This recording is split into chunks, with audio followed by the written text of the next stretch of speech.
लाखांवर शेतकरी समर्पण सहकार मंत्री बाबासाहेब पाटील.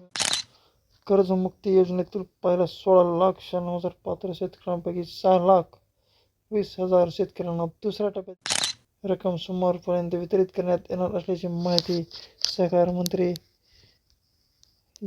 बाबासाहेब पाटील यांनी दिलेली आहे. तर याचप्रमाणे बुधवारी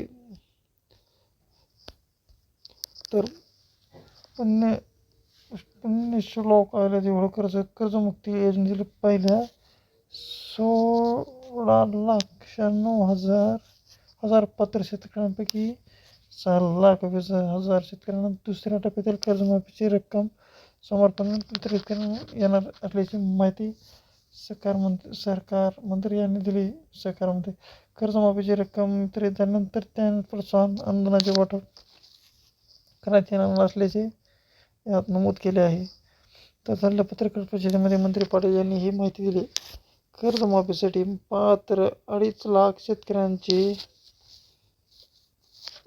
शेतकऱ्यांची ॲग्रीस्टॅकवर नोंदणी झालेली नसल्याने त्यांच्या नोंदणीसाठी राज्यभर सहकार, कृषी आणि महसूल विभागाचे आयुक्त मोहीम राबविण्यात येणार असल्याची माहिती सहकार विभागाचे सचिव प्रवीण तरडे यांनी दिली आहे. तर राज्यातील 56 लाख शेतकऱ्यांना कर्जमाफी, प्रोत्साहन अनुदान आणि एकवेळी समझोता योजनेच्या माध्यमातून लाभ देण्यात येणार असल्याची आहे. राज्यातील 16,96,000 पात्र शेतकऱ्यांनी पहिली यादी सहकार विभागाने मागील आठवड्यात जाहीर केली होती. यापैकी 12,80,000 शेतकऱ्यांनी आधार प्रमाणीकरण केले आहे.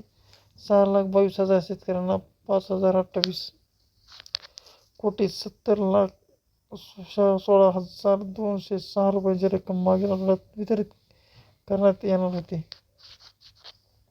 आता सोमवारपर्यंत 6,20,000 शेतकऱ्यांच्या खात्यावर कर्जमाफीची रक्कम देण्यात येणार आहे. कर्जमाफीच्या रकमेचे वितरण विलंबाने होत आहे. त्यामुळे खरीप हंगामात मध्यावर येऊनही कर्ज वितरण होत नसल्याने त्यावर काय उपाययोजना आहेत असा प्रश्न विचारला असता सहकार मंत्री पाटील म्हणाले की पात्र शेतकऱ्यांच्या कर्ज वितरणाचे आदेश देण्यात आले आहेत. शिवाय एकवेळी समझोता करणाऱ्या शेतकऱ्यांना पिरियड नसेल. राज्यस्तरीय बँकर्स समितीच्या बैठकीत याबाबत सूचना देण्यात येणार आहेत, अशी माहिती तरडे यांनी दिलेली आहे. तर कर्जमुक्ती योजनेतील 32 लाख शेतकरी 2 लाख रुपयांच्या आतील कर्जमाफीसाठी पात्र आहेत. तर ही रक्कम कर्जमाफीसाठी पूर्ण झाल्यानंतर हे प्रोत्साहन अनुदानाचे वाटप केले जाणार असल्याची माहिती सहकार मंत्री पाटील यांनी दिलेली आहे. कर्जमाफीसाठी बँकेच्या वाटाघाटी करून सवलत देण्याची रक्कम व त्याचे प्रमाण निश्चित करण्यासाठी समिती नेमण्यात आली आहे.